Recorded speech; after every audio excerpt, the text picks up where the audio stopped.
Para mí es un gran honor y una distinción presentar ante todos ustedes la personalidad del doctor Luis Guillermo de Hoyos Martínez, quien es maestro en Ciencias de la Salud y actualmente director de la Facultad de Medicina. Uno de los temas muy controversiales y de actualidad es la voluntad anticipada, y es un tema muy discutido y que ha dejado mucho de qué hablar en las comunidades científicas y en las academias internacionales. Y para ello hay documentos, hay escritos, hay profesionales.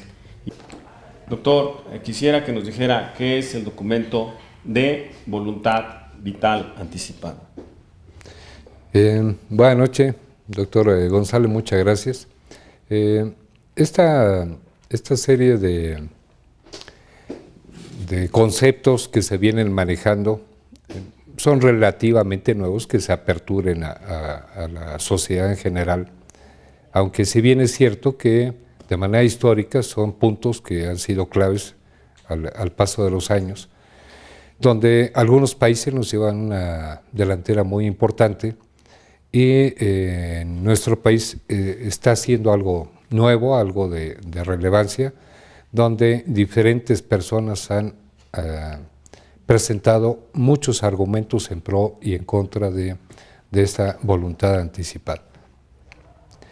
Entender que es una condición que va mucho más allá de una ley que pueda plasmarse en un documento, es algo que tiene que ver mucho con la ética, con el bien actuar, tiene que ver con la bioética y que nos viene a generar precisamente esa serie de preguntas y respuestas que difícilmente se puede poner de acuerdo una comunidad para saber qué es lo que hay que hacer.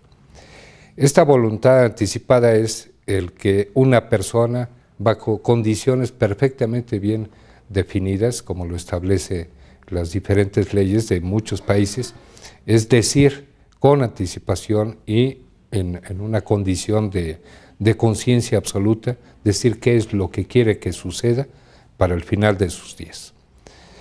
A mí me queda muy claro que cualquier persona en su sano juicio decide tener una muerte digna, tener una muerte sin dolor, tener una muerte con la mejor calidad de vida, aunque sean unos cuantos días o sean unas semanas.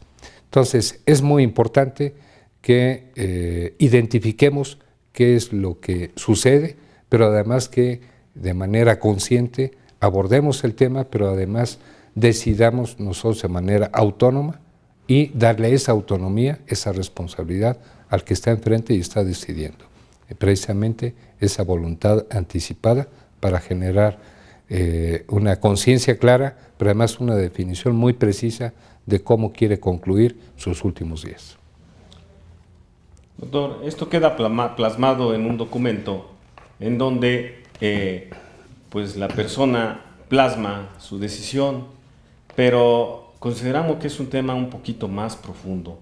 Podríamos profundizar un poquito más exclusivamente sobre el tema de qué es voluntad anticipada, para que nos entienda el público que nos está escuchando. Sí, voluntad anticipada simplemente es definir esa persona qué es lo que quiere que suceda para los últimos días de su vida.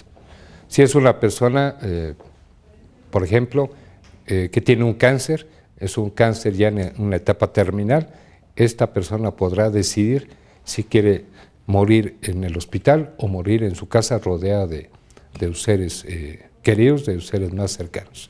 Esa voluntad anticipada necesariamente genera certidumbre en el cuerpo médico, genera certidumbre en los familiares, pero mucho más, y aquello que tenemos que ser muy cuidadosos, es en la certidumbre que tiene ese paciente de definir cómo quiere morir y en dónde quiere hacerlo. Doctor, un tema tan difícil, tan controversial, el fin de la existencia, en un momento dado podríamos decir asistida, orientada. ¿Cuál considera usted que es el actuar de los profesionales en este tema tan controvertido? Bueno, lo vuelvo a comentar, es algo que está apenas empezando a socializarse en nuestro país. no quiero decir que no se conociera, sino simplemente está empezando a tener ese auge que es muy importante que lo tenga, pero que además sea de conocimiento y sea de aceptación general. Para el caso del equipo médico, es muy importante que empecemos a pensar que se puede dar, y de manera muy puntual, el que un paciente llegue a nuestro consultorio y nos muestre un documento donde él está definiendo, en base a la autonomía que tiene, y que es obligación nuestra respetar esa autonomía, cómo quiere que se den las cosas. Y puede ser que nuestra posición como médicos no esté de acuerdo por nuestra misma formación que tenemos de preservar la vida y preservarla en las mejores condiciones dentro de un hospital. Si este paciente, su decisión es estar en casa, tener los cuidados paliativos, los cuidados mínimos necesarios para subsistir, tendremos que respetar eso y tendremos que ser muy precisos, muy objetivos en darle el mejor bienestar en los últimos días para este paciente que ha decidido esa voluntad con anticipación y que tenemos que respetarla, tenemos que apoyarla, tenemos que generar certidumbre en ese paciente y por supuesto en los familiares. Doctor, acaba de mencionar una palabra muy importante que son los familiares. Yo creo que en un momento dado, no solamente desde el punto de vista de tener el proyecto de una asistencia vital asistida, es traumático solo para el paciente, sino también para la familia. Pero a veces como médicos tenemos que dar noticias pues, que no son buenas, de determinados padecimientos, sí, y que también son traumáticos tanto para el paciente como para la familia. ¿Cuál considera usted que sea el actual de los profesionales en este sentido, tanto en el apoyo al paciente, que tenemos que dar una noticia en este sentido, como a la familia? Bueno, considero que algo fundamental que tenemos que manejar los médicos es mantener ese espíritu de honestidad, de transparencia, de informar de manera oportuna y precisa al paciente qué es lo que tiene, qué es lo que hay que hacer y qué pronóstico es el que se le espera.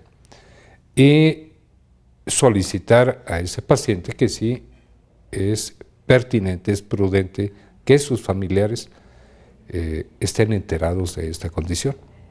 Y nuevamente dentro de ese respeto a la decisión del paciente tenemos que actuar en consecuencia. Si el paciente decide que no debe de informarse a sus familiares, tenemos que respetar y tenemos que ser solidarios con esa petición que hace el paciente.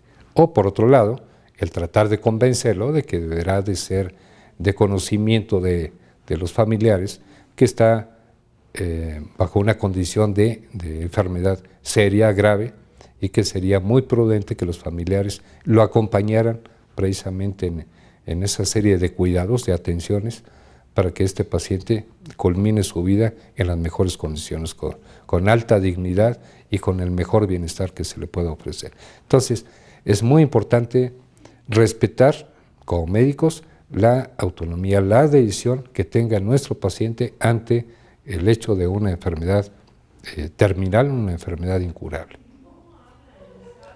Doctor, a veces existen pacientes en que pues ellos no pueden tomar la decisión. Vamos a hablar de pacientes pediátricos en condiciones pues, difíciles, en pacientes de mayor edad o pacientes en un momento dado que están traumatizados, inconscientes, o en un equipo de asistencia vital, una sala de terapia intensiva, y son los familiares que deben tomar estas decisiones y muchas veces no el paciente. ¿Qué consejos daría usted a los profesionales de la medicina para la asistencia tan difícil a esos familiares? Bien, creo que tengo que rescatar una palabra que usé hace un momento. Tenemos que ser extremadamente honestos, tenemos que dar la información en absoluto para que el familiar tomador de una decisión tenga todos los elementos para hacer el mejor juicio y definir qué es lo más apropiado para su paciente, que en ese momento puede estar o por edad o por condición crítica, en condiciones no propicias para decidir por sí mismo. Sin embargo, tenemos que apegarnos y tenemos que respetar esa autonomía, aunque sea de manera indirecta, de cuál es la decisión que está tomando ese familiar con respecto al paciente que está en condiciones inapropiadas para tomar él mismo su propia responsabilidad y su propia decisión. Muchas gracias, doctor.